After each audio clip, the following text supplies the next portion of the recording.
le guide de haute montagne, avait été placé en garde à vue, vous le savez.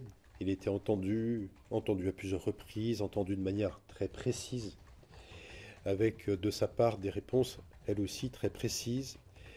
On a pu aussi entendre de manière complète la victime survivante qui a été finalement blessée légèrement à une jambe, une entorse, hein, c'est vraiment incroyable qu'elle ait pu survivre à un tel maelstrom.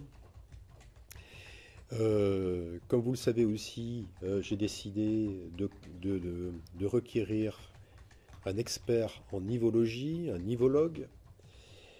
C'est très important cette expertise parce que bon, il s'agit en fait d'une expertise d'analyse du manteau neigeux sur le site.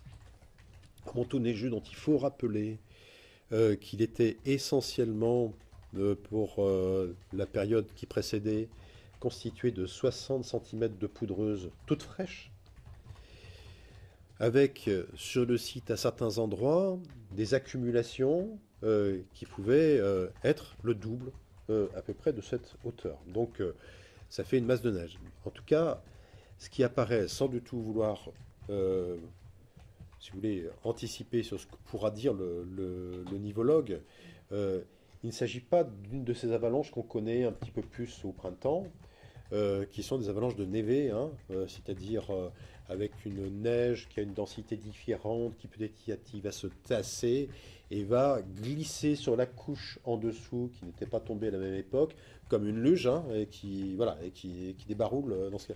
Non, c'est une avalanche de neige fraîchement tombée. Voilà. Avec des masses, enfin, je pense qu'il y aura une estimation qui sera donnée par l'expert, tout à fait importante.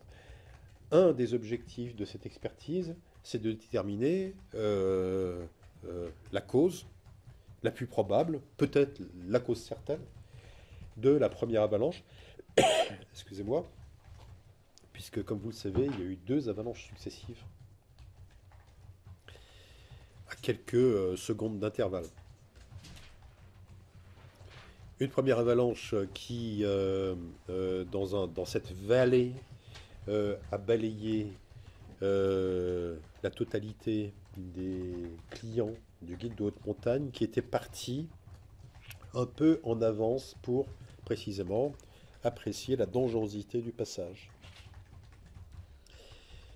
Quand il a entendu, parce que ça fait un gros bruit, une avalanche, débarrouler l'avalanche, il est revenu sur ses pas et il s'est trouvé à ce moment-là balayé lui-même par une seconde coulée venant d'un autre endroit voisin, hein, mais venant d'un autre endroit et qui, évidemment, s'enfonçait dans le talweg de de ce petit passage.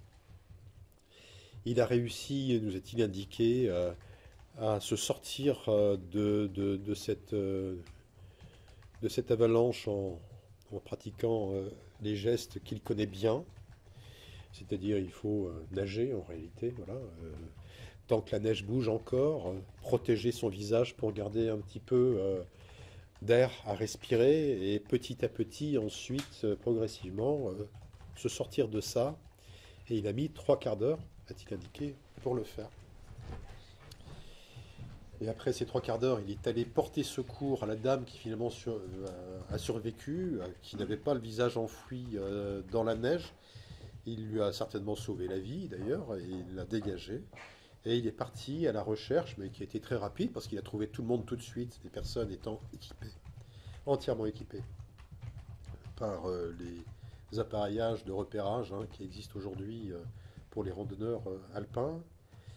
Et il a tout de suite constaté que ces personnes étaient toutes ensevelies et immobiles, et donc a priori décédées. Et là, il a décidé de mettre sa cliente survivante sous protection et de partir en bas pour donner l'alerte au secours. Et c'est comme ça que finalement les secours sont arrivés.